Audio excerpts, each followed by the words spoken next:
오늘 은혜 받을 말씀은 마가복음 1장 1절에서 8절까지의 말씀입니다.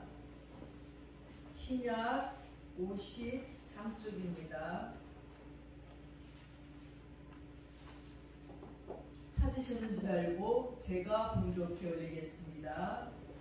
하나님의 아들 예수 그리스도의 복음의 시작이라. 선지자 이사야의 글에 보라, 내가 내 사자를 내 앞에 보내노니 그가 내 길을 준비하리라. 강야에 외치는 자의 소리가 있어 이르되 너희는 주의 길을 준비하라. 그의 오실 길을 곱게 하라. 기록된 것과 같이 세례 요한이 광야에 이르러 죄 사함을 받게 하는 회개의 세례를 전파하니 온 유대 지방과 예루살렘 사람이 다 나아가 자기 죄를 자복하고 요단강에서 그에게 세례를 받더라. 요한은 낙대 토롯을 입고 허리에 가죽띠를 띠고 메뚜기와 석청을 먹더라. 그가 전파하여 이르되 나보다 능력 많으신 이가 내 뒤에 오시나니 나는 굽혀 그의 신발끈을 풀기도 감당하지 못하겠노라. 나는 너희에게 물로 세례를 베풀었거니와 그는 너희에게 성령으로 세례를 베푸시리라.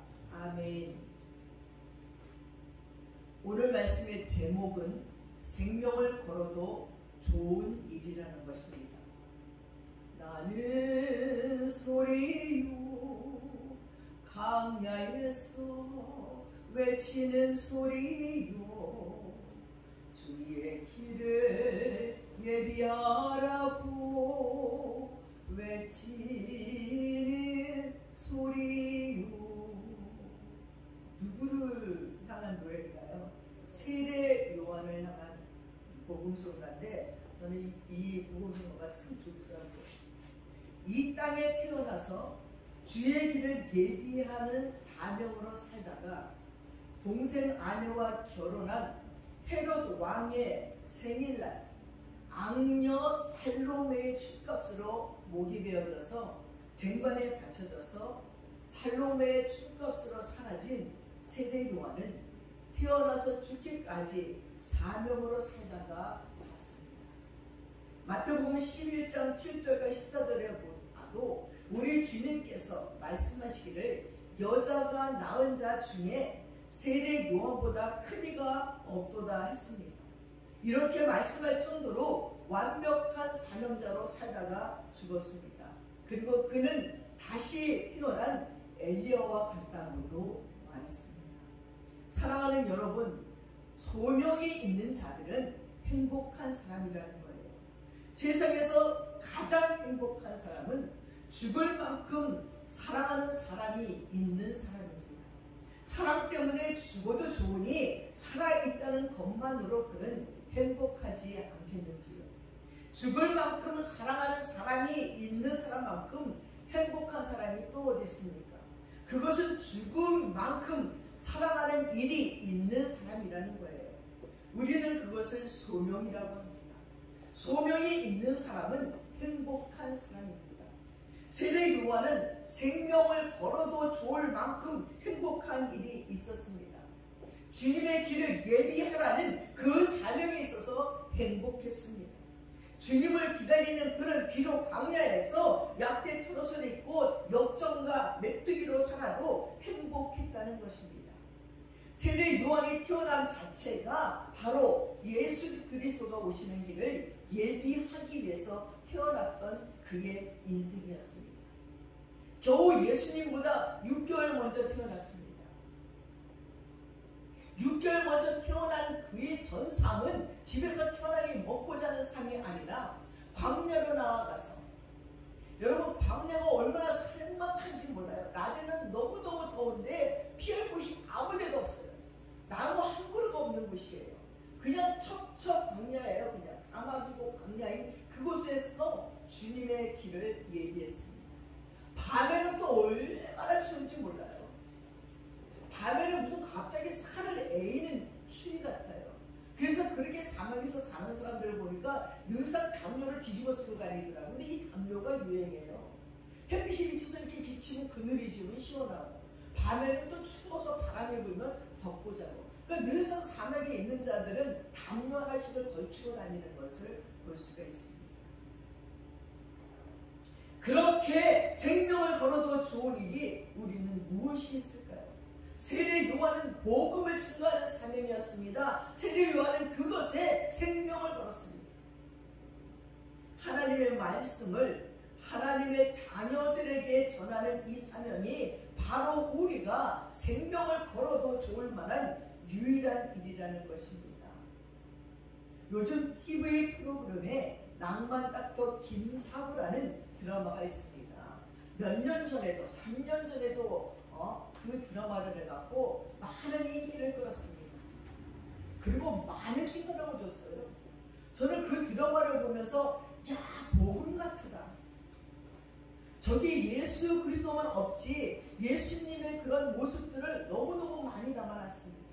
그러면서 그 의사들이 그 외상 환자들이 막 사고가 나고 갑자기 막 다치고 막 급한 환자들이 올 때마다 전 힘을 다해서 밤을 새워가면서 그들을 수술하고 치료하는 것을 볼 수 있습니다.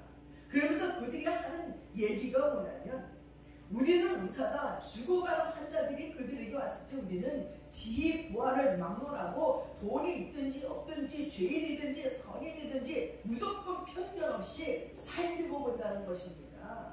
그 의사의 사명은 살리는 거래요. 무조건 살린다는 거예요. 차별두지 않는다는 거예요. 그래서 거기서 살리는 사람들을 보면 죄인도 살리고 이북에서 넘어온 사람도 살리고 너무 얄미운 사람도 살리고 막 아주 그런 장면들을 바라보면서 감동입니다. 그러니까 그게 얼마나 인기가 좋았는데 지금 다시 3부작을 하는 거예요. 이렇게 의사들은 육체를 살리는 귀한 일을 하지만 목사님들은 선교사님들은 주일학교 선생님들은 영혼을 살리는 천하를 얻는 것보다 더 귀한 일을 하고 있습니다. 한 생명을 주님 앞으로 돌아오게 하면 천하보다 귀한 것을 얻었다고 우리 하나님께서 말했어요. 천하보다 귀한 한 생명을 살리는 일을 그들이 한다는 것입니다. 훌륭한 선생님 밑에 훌륭한 제자가 날 수 있습니다. 좋은 나무가 좋은 열매를 맺듯이 좋은 선생님 밑에서 좋은 제자가 길러지는 것입니다. 그래서 중국 고사에 나오는 장량의 이야기를 한번 해볼까 합니다. 지어낸 이야기겠지만 어릴 적에 노인을 향한 지극한 예의와 공손한 태도로 노인의 말대로 한나라의 유방을 도와서 천하통일의 제1등 공신이 되었지만 호련이 사라져서 심산유곡에 파묻혔다가 장가기의 전설이 되었다는 교훈이에요. 적은 공을 내세우고도 온갖 추잡한 짓을 하면서 높은 자리를 차지하려는 역겨운 모습들을 보면서 이 땅에 이런 정치인들이 일어났으면 좋겠다는 바람입니다. 이 사람의 항숙공에 대한 이야기래요. 한나라 유방과 초나라 향후가 천하의 백호를 다투면서 싸웠다는 초원지에서는 당시의 뛰어난 전략가 장자방의 이야기가 나옵니다. 그는 희왕하게 달이 밝은 추구월 보름달밤 계명산에서 옥통수를 슬피 불어 항우의 정액은 강동에 8천 군사를 흩어버린 인물로도 유명해요. 장량이 어린 시절에 서방에 갔다 오는데 시냇물을 걸려는 다리 위에서 한 신비로운 노인과 딱 만났습니다. 그는 장량이 보는 가운데서 다리 위에서 집시를 걷더니 시냇물에 이거를 딱 빠뜨렸어요. 그것을 보고 장량은 즉시 시냇물로 뛰어들어가서 그 집신을 주워다가 노인에게 공손하게 드렸어요.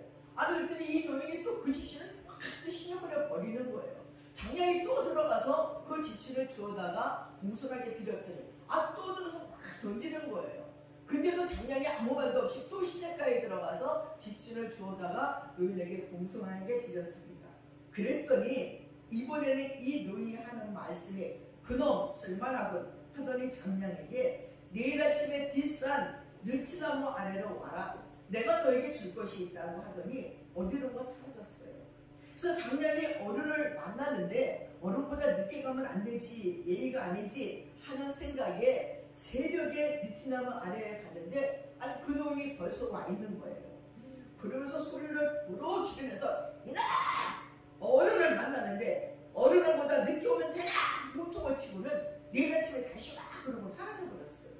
장량은 그 이튿날 이제는 밤중에 이제 새벽에 아침에 만나기로 했는데 밤중에 느티나무 아래 갔더니 이 노인이 벌써 그곳에 와 있는 거예요. 그리고 이나 어른을 만나는데 어른보다 늦게 오면 되냐 하고 또 호통을 치고는 내일 아침에 다시 와 그러고 또 사라져버리는 거예요. 그러나 장량은 아예 그냥 초저녁부터 그 느티나무 아래 가서 기다렸어요.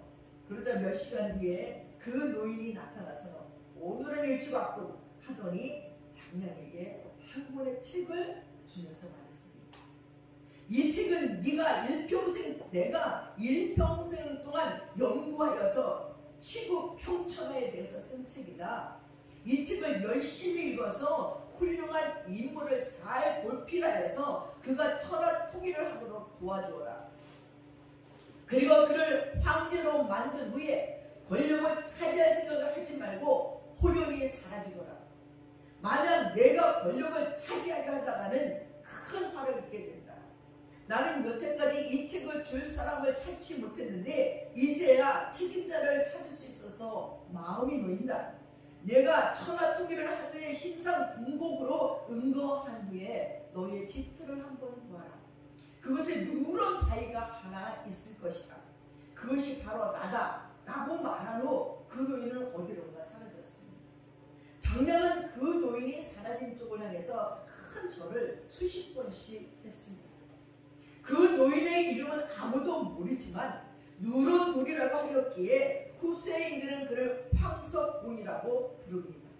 장량은 그 책을 열심히 탐독한 후에 한나라 유방을 도와서 천하통일의 제1등 공신이 되었지만 노인의 말을 따라서 심산유곡으로 사라졌습니다. 이 초안지에서 여기까지만 언급이 되어 있고 그 심산유곡이 우리들이 여행을 우리나라에서 요즘 장가게 여행 많이 가죠. 그 장가게예요. 저도 그 장가게를 가봤는데 이야 깊고 깊은 산속이에요. 그 장가게 그냥 계단을 쫙 뒷대로 올라가다가 저는 정말 중간에 딱 올라가서 보니까 무슨 계단이 이렇게 돼야 되는데 이렇게 돼 있어요. 처음에는 앞을 보고 기어서 올라가다가 뒤를 딱 보니까 너무너무 사지가 벌벌떠서 움직일 수가 없어요. 이걸 올라갈 수도 없고 내려갈 수도 없고 거기서 나 어떻게 하면 좋지? 근데 밑에서 그거는 하는 거예요. 카치가 일행들이 막 힘을 내라. 그리고 앞만 보고 가야 되는데 앞만 보고 끝이 올라갔어요. 꼭대기에 올라가서 내려다보니까 나 지금 내려갈 자신이 없는 거예요. 그래서 거기서 카메라도 잊어버려서 너무 쫄아갖고 있다. 내려오는데 야 이거 굴러가는 게 낫고 떨어지는 게 나을 것 같아요. 그냥 촉촉하게 장가게 꼭대기까지 그 계단을 내가 정신없지 오늘 왜 올라왔나? 근데 막 뒤도 내려오고 되는 그래서 그냥 뒤로 해가지고 계단을 탁 해가지고 땀을 뻘흘리면서 내려왔었는데 그 장가게로 사라졌다는 거예요. 이 장안이라서. 그곳 사람들이 그때 장량이라는 사람이 사라진 뒤에 정착한 곳이 바로 장가게라고요. 이 가이드들도 열심히 설명을 해요. 그리고 장량이 그곳에 오기 전에는 그곳 사람들이 벼농사 짓는 법을 몰랐대요. 근데 장량이 그곳 사람들에게 모내기 하는 법, 벼농사 등을 가르쳤다는 거예요. 그곳에는 거의 수직의 바위산이 있고 그 정상에는 산수와 비슷하게 생긴 부분이 보이는데 그것이 바로 장량의 묘라고도 얘기합니다. 원래 장가게는 대흥시였는데 장량을 기리기 위해서 도시명을 장가게로 바꿔버렸어요. 역사책에는 장량이 어디론가 사라졌다라고만 되어있지 장가게로 갔다는 내용은 전혀 없습니다.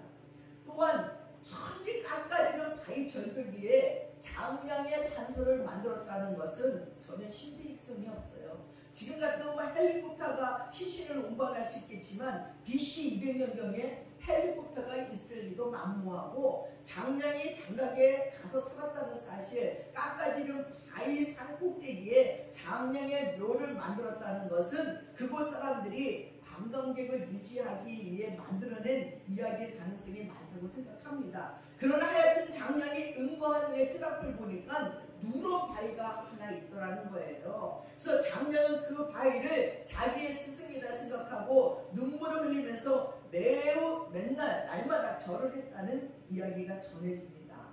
높은 자리에 오르면 온갖 나쁜 짓을 하려고 눈에 핏발을 쐬는 유방보다 일생 동안 영광 실적을 뛰어난 영재에게 남기고 효용이 사라진 함수공이 더 위대해 보인다는 거예요. 사도행전 20장 24절에 나의 달려갈 길과 주 예수께 받은 사명 곧 하나님의 은혜의 복음 증거하는을 마치려 하면은 나의 생명을 조금 더 귀한 것으로 여기지 아니하노라 했습니다.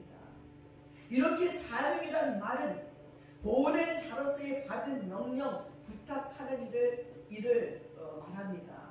이 함소공이라는 분도, 장량이라는 분도 그들에게 주어진 사명만을 잘 감당했어요. 그리고 그 이상의 것을 탐하지도, 그 이상의 것을 욕심내지도, 그리고 그 이상의 것에 대접받으려고 하지 않고 호령이 사라졌다는 거예요. 바로 좋은 사명자는 이래야 된다는 거죠. 좋은 사명자는 사명감에 불타는 자여지만 됩니다. 그 첫 번째가 마음을 빼앗기지 않는 것이고, 두 번째가 길을 변경하지 않는 것이고, 세 번째가 일감을 놓치지 않는 일입니다. 마음을 빼앗기고 길을 잃고 일감을 놓치는 일꾼은 어리석은 일꾼이고 성공하지도 보람을 느끼지도 못하는 일꾼이라는 거예요.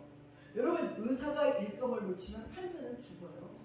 환자가 누워있는데 누워서 지금 막 심정지 상태에 들어 죽어가는데 일감을 놓쳐버려서 이 사람이 지금 저기 누워있는지도 모르고 있다가 보면 그 사람은 죽어버려요. 복음을 전하는 우리들도 일감을 놓치면 그 영혼이 죽어요. 오늘 만난 그 사람에게 복음을 증거해야 되는데 어쩌면 하나님이 오늘 아니면 안 되기 때문에 만나게 줬는데 우리가 그 일을 놓치면요, 그 영혼은 끝나버린다는 거죠. 그런 일에 대한 뇌아들이 얼마나 많은지 몰라요. 일감을 놓쳐서 그 영혼이 그냥 하나님의 나라로 가지 못하고 지옥으로 갈 수 없는 사랑에 놓인 영혼들을 우리는 너무나 많이 만나요. 그러니까 우리는 어디서든지 우리가 만나는 자들에게 복음을 증거해야 된다는 것입니다. 저는 택시를 타고 가는데 옛날에 기도했었어요. 하나님, 내가 택시를 타면은 꼭 그 기사에게 복음을 증거할 수 있게 해주세요. 근데 그날은 택시를 탔는데 하기가 싫은 거예요. 그래서 계속 눈치만 보고 있는 거예요, 기사에. 이 기사한테 운전하고 가요. 눈치를 보고 있는지 거의 내릴 때가 된 거예요. 그래서 내가 아저씨 교회 다니세요? 그 기사 이렇게 나를 보더니 막 무서워하더니, 아니 전도를 하려면 타자마자 하셔야지. 이제 내릴 때 다녀갖고 지금 전도합니까? 그래서 내가 막 웃었어요. 그래서 다음부터는 타자마자 하세요. 오히려 기사 아저씨가 그러는 거예요. 근데 내가 막 웃다가 내가 아저씨 눈치 보다가요, 전도 안 하려다가 내릴 때가 돼가지고 또 전도 안 하면 걸려서 하는 거예요. 아저씨 예수 믿고 구원 받으세요. 그리고 내렸더니 다음부터는 타자마자 하세요. 기사 아저씨가 그러더라고요. 그렇게 우리가 잃어버리는 영혼들이 얼마나 많이 있는지 몰라요.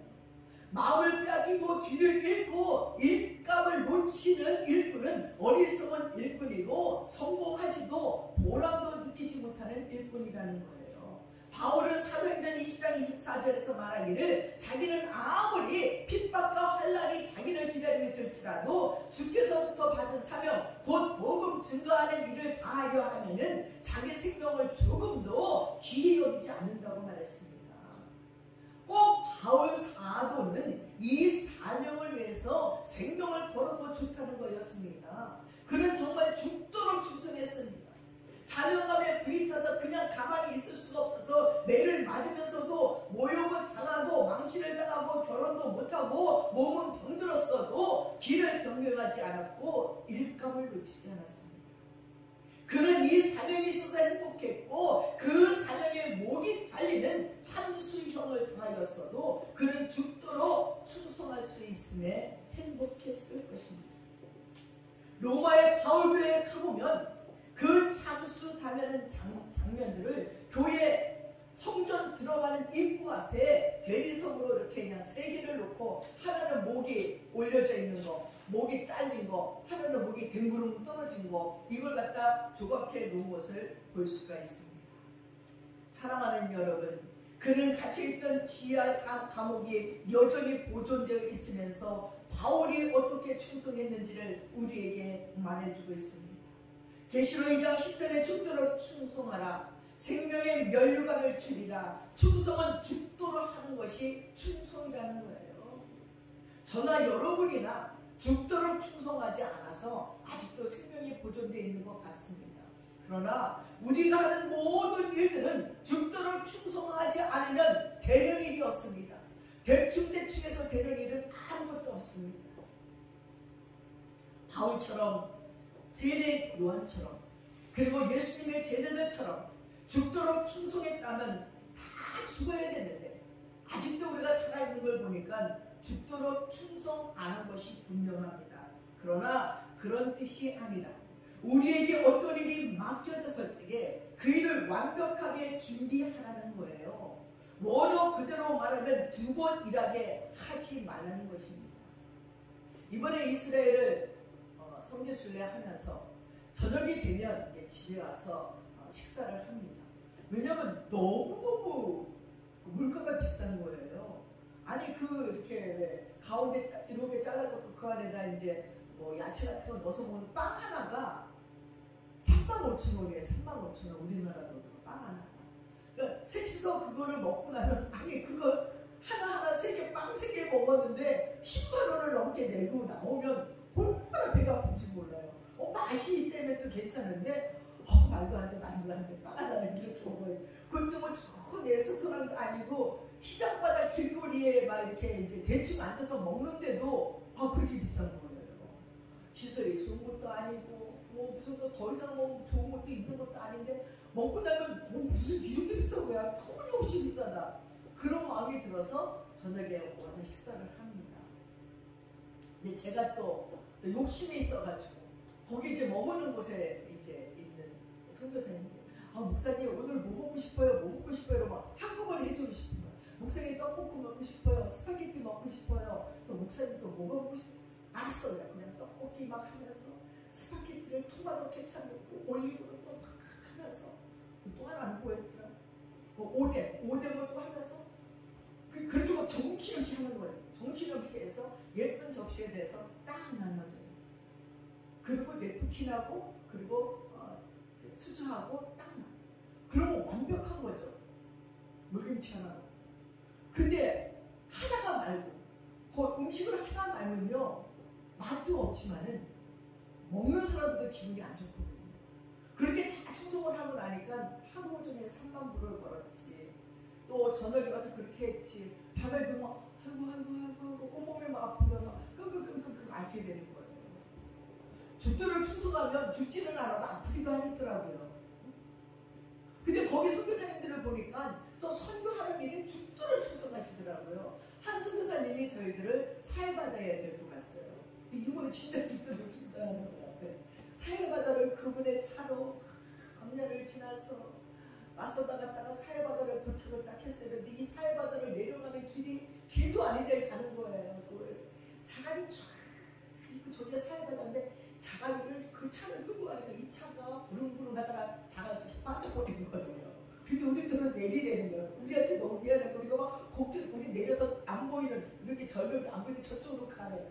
그래 우리가 뭐 차를 들 수도 없고 그냥 할 수 없이 다 내려 저려 갔더니 이스라엘 사람들이 또 인전님한테 우르르 모이더니 그 차를 붙어서 들어가지고 그 바위 속에 빠진 자갈 속에 빠진 차를 드러내고 우리는 바닷가에 있어 사해바다 앞에 갔더니 한참 만에 왔어요. 웃으시면서 해가 졌어요. 바다에 둥둥둥 뜨기도 하고 우리는 막 너무 좋다고 옆에 온천이 있고 막 그러니까 사해바다 들어갔다 온천탕에 들어갔다 막 이러고 놀고 있는데 그리고 머드팩도 있어. 거기 있는 머드팩을 갔다가 이제 머드팩을 하는데 해가 졌어요. 보름달이 쫙 떠는데 너무너무 이쁜 거예요. 사해바다에. 그랬더니 이 선교사님이 자기 차에서 뭘 꺼내는데 페트병에다 물을 갖다 한 30병을 갖고 온 거예요. 그걸 몸 씻으라고 사해바다 소금을 씻고 옷 갈아입고 앉으시면 또 바다를 꺼내더니 라면을 끓여주는 거예요. 거기서 사해바다에서 보름달을 보면서 라면을 먹는데 얼마나 맛있는지 몰라요. 그래서 야, 진짜 한 가지만이 아니라 위험에 충성을 하려니까 완벽하게 충성을 하는 거죠.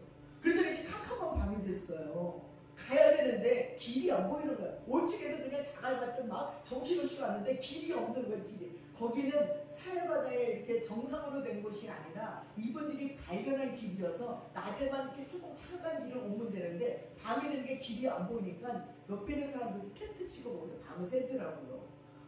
근데 우리는 텐트 치고 이제 옷 갈아입고 라면 먹고는 와야 되는데 이 차가 길을 못 찾는 거야. 자갈밭에 부렁부렁 또 빠져서 또 부렁 뒤로 했다 앞으로 했다. 그리고 우리 들어 먼저 또 올라가네. 도로 위에 올라가 있는데 이 차가 일려 가고 저리 가고 빠져버렸어요. 또 자갈밭에. 어머, 또 이스라엘의 검자 남자들이 진짜 너무 멋있더라고. 키도 크고 이러는데 척척척 오더니 자기네가 돌을 막 갖다가 그 빠진 바퀴 여기다가 돌을 막 끼워놓더니 해보라고 그래서 뒤에서 밀어주면서 붕 가더니 도로 밖으로 차가 나갔어요.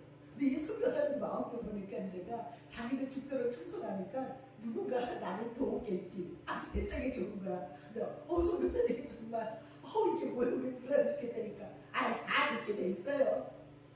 그분도 누구를 정성스럽게 도우니까 하나님이 누군가를 보내서 나도 돕겠지. 그리고 겨우 왔습니다. 그러면서 죽도록 충성한다는 거. 우리가 할 수 있는 최선의 일을 끝까지 다 하는 거예요. 내가 할 수 있는 일을 완벽하게 하는 거죠. 우리는 사해바다까지 데려다 주는 것도 고마운데 거기서 사진도 다 찍어주시고 또 거기서 또 라면까지 끓여주고 거기서 또 물까지 페트병에 갖고 와서 짠물이니까 닦으라고 5,000물에다 또 넣어놔서 미지근하게 데핀 다음에 그걸 또 페트병으로 한 5-6병씩을 다 이제 막 쓰면서 닦게 하시고 야, 진짜 이래서 하나님의 일들을 감당하는 선교사로 여기에 올 수 있겠구나 하는 생각을 했습니다. 사랑하는 여러분, 우리에게 맡겨주신 일들이 있습니다. 저도 어릴 때부터 교회를 다녔지만 20살이 넘어서 예수를 만나고 그리고 교사라는 직분을 받았습니다. 지금부터 한 38년 전쯤 될 거예요. 얼마나 기분이 좋고 흥분이 되는지 출석부를 딱 받았는데 우리 반 아이들이 12명이에요. 밤에 잠이 안 오는 거예요. 야, 이번 주일날 가서 내가 여태까지 그 선생님들 일하는 거 보니까 애들 데리고 산으로 놀러도 가고 떡볶이도 사주고 그게 난 너무너무 부러워서 나도 교사가 하고 싶다. 드디어 교사로 임명을 받았어요. 12명이나 대단히 너무 흥분했는데 주일날 딱 갔더니 3명 따라왔어요. 12명 다 어디 가고 3명. 김이 싹 빠지는 거예요. 근데 예배를 끝나고 주일 공과 공부를 한 다음에 아이들을 데리고 그 주소를 찾아서 집집마다 신방을 했습니다. 저는 신방하면서 얼마나 가슴이 아픈지 울고 다녔습니다. 어떤 집에 들어갔더니 국민학교 3학년 여자아이가 내가 막 두드리면서 아이들이 이름을 나오는데 설거지를 하다 나오는 거야. 3학년짜리가 빨간 고무장갑에 여기서부터 여기까지 짝을 이렇게 끼고는 막 왔어. 너 왜 교회 안 왔니? 그러니까 아유, 할머니가 아파가지고요. 아무도 할머니를 돌볼 수가 없어요. 엄마 아빠는 다 장사 나갔고요. 할머니가 앞에서 내가 밥하고 지금 설거지 하느냐고 못 갔어요. 난 너무 기가 막혀서 아니 저렇게 조금만 애가 밥을 하고 설거지를 할 수가 있어.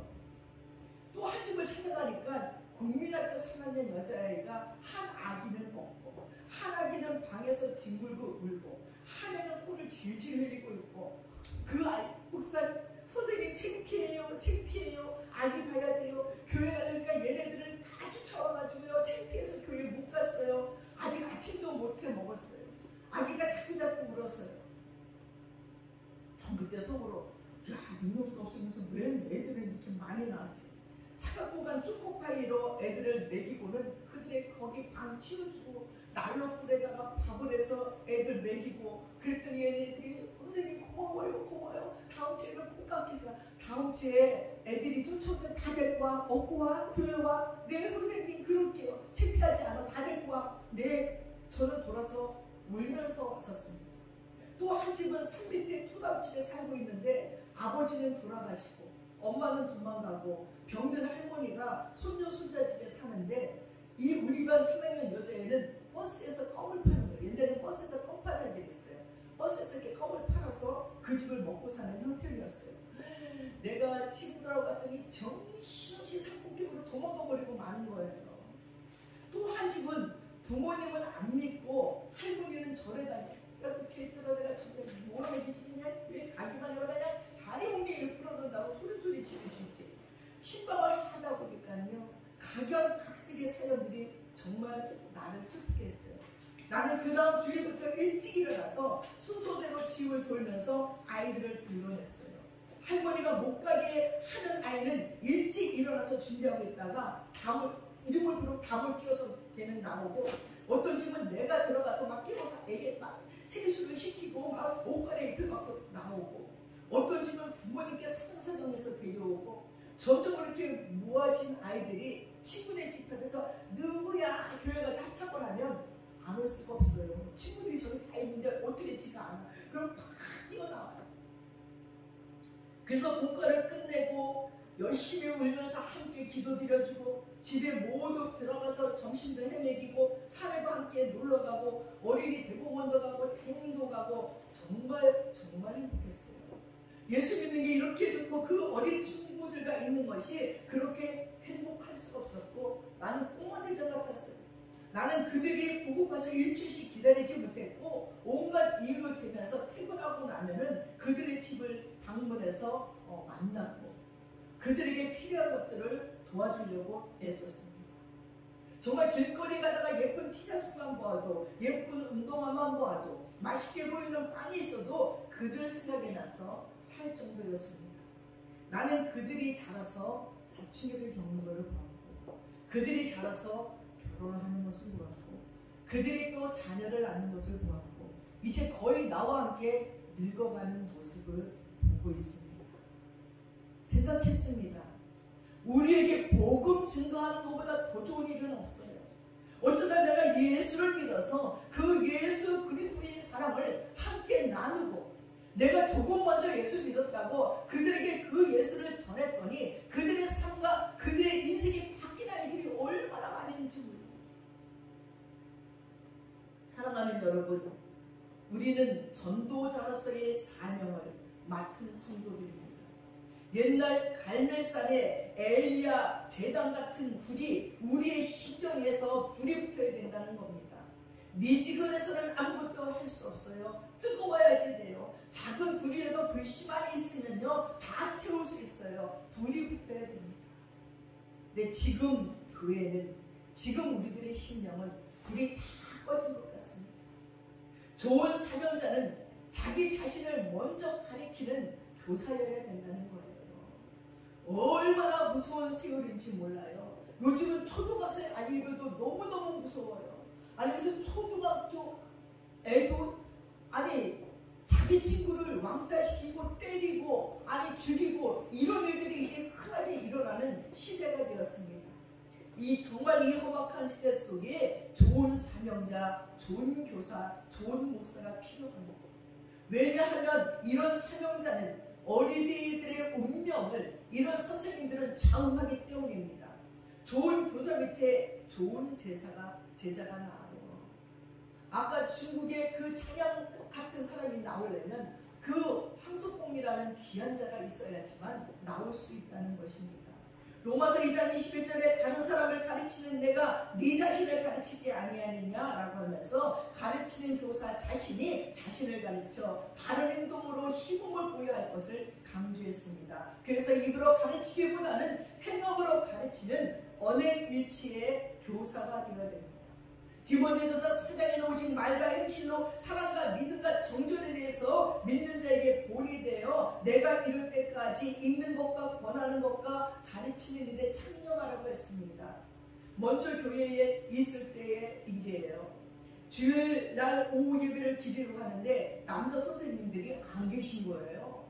아니 선생님들이 다 어디 갔지? 그랬더니 어떤 아이가 선생님 전도사였어요. 전도사님 주일날 선생님들이 당구 치는 거는 괜찮은 건가요? 하고 얘기하는 거예요. 안 되지. 주일날은 예배를 드려야지. 그랬더니 이 아이가 하는 얘기가, 그때 교회는 상가교회였는데 상가 앞에 당구장이 있었어요. 아니 선생님들이 거기 가서 다 나무에 당구 치고 있는 거예요. 아니 쥐렇게 오후 예배 아무도 안 오는 거예요. 그래서 아니에요. 전도사님 와보세요. 선생님들 저기다 계세요. 창문으로 우리가 선생님들 거기서 다 당구 치고 있는 거예요. 전 정말 상상도 못했어요. 학생들에게 선생님이 급한 일이 있어서 못 오신 모양이다 했더니 그 아이들에 입에서 급한 일은 저기 당구 치고 있어요. 아니 자기 아이들 주일학교 공부를 안 가르쳐 당구 치고 있는 선생님들을 보면서 전 정말 놀랐습니다. 너무 당황해서 잘못 보았겠지 했더니 아니 그곳에 그 선생님들이 다 담배를 피면서 그것도 당구를 치고 계신 것을 보고 전 너무 놀랐었어요. 특히 동네에서는 어떤 아이들의 눈에는 술 취한 선생님의 모습이 들킬는지도 모릅니다. 아니 우리의 경건치 않은 모습들이 아이들에게 상처도 줍니다. 일상적인 삶 속에서 행함으로 언행일치로 하시는 그런 사명자들 되시기를 바랍니다.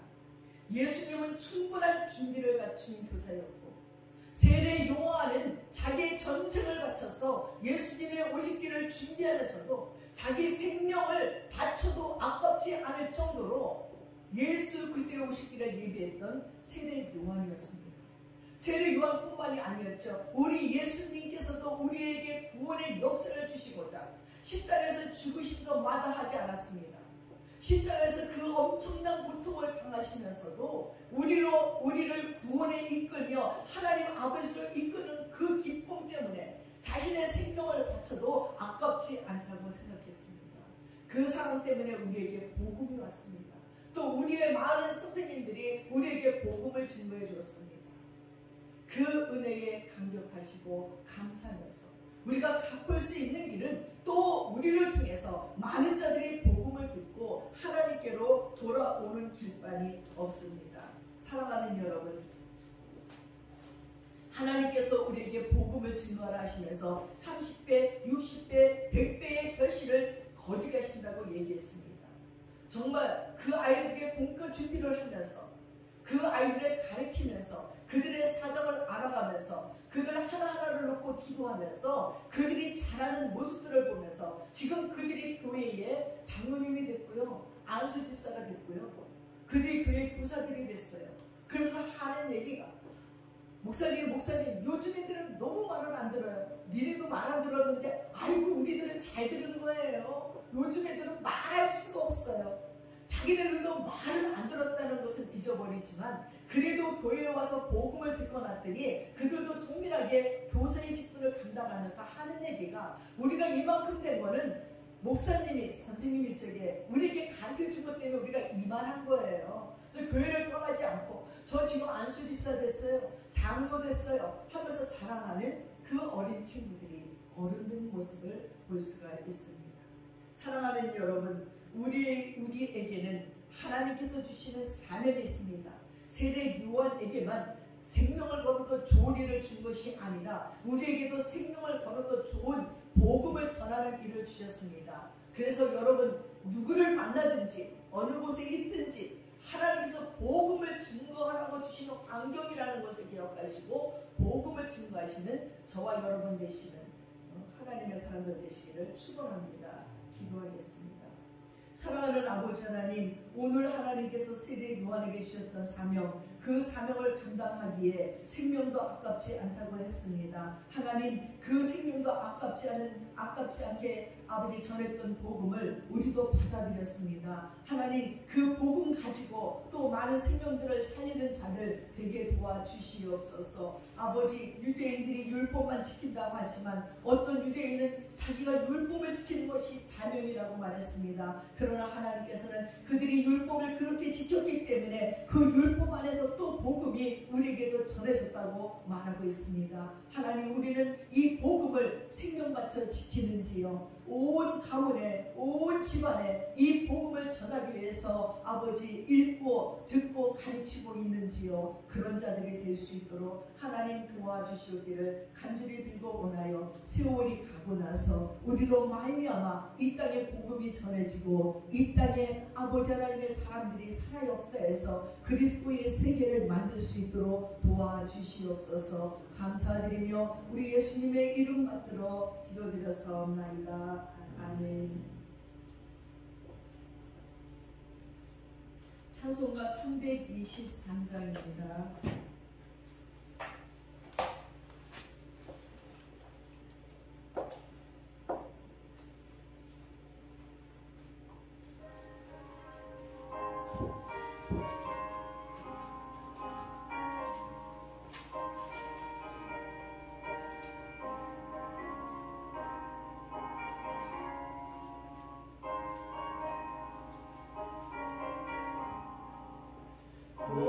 바람 나서니도 어디든지 가오리라. 괴로우라 즐거우라 주만 따라 가오리니 어느 누가 막으리까. 죽음이 늘 막으리까. 어느 누가 막으리까. 죽음이 늘 막으리까. 아불골짝 힘들어도 복음 들고 가오리라. 소돔 같은 거리에도 사랑 안고 찾아갔어. 종의 몸에 지닌 것도 아낌없이 드리리라. 종의 몸에 지닌 것도 아낌없이 드리리라.